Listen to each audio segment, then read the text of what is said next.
Quando a glicose entra na célula, a primeira enzima que a fosforila é a chamada hexoquinase.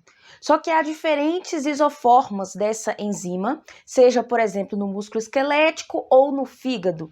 A do fígado nós damos o nome ou de hexoquinase 4 ou então de glicoquinase. E ela sofre uma regulação diferente da enzima, por exemplo, muscular ou do tecido adiposo.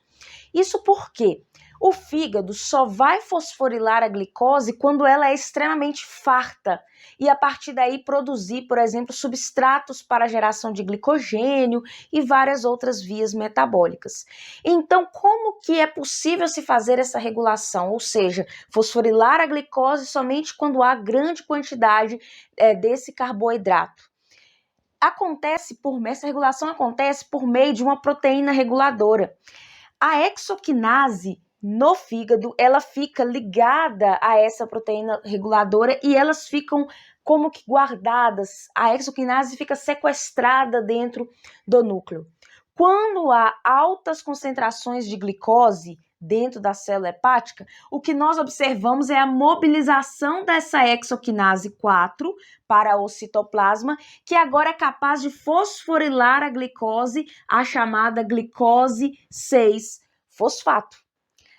Quando esse processo começa a acontecer de maneira muito forte, e aí nós começamos a observar altas concentrações de frutose 6-fosfato, que é o caminho seguinte da via, vai começar a haver uma retroalimentação negativa nesse sentido, ou seja, começa a se forçar agora a hexoquinase que estava aqui a retornar e ser novamente ligada a essa proteína regulatória, diminuindo todo o processo, ou seja, é um sinal quando a quantidade de glicose começa a diminuir, ou seja, outros processos são primeiro mais importantes do que fazer, por exemplo, essa fosforilação da glicose no fígado. A glicose precisa ser separada para ser usada para tecidos como, por exemplo, o cérebro, como, por exemplo, a contração muscular. Então, é uma forma inteligente do organismo de regular quando as concentrações de glicose estão altas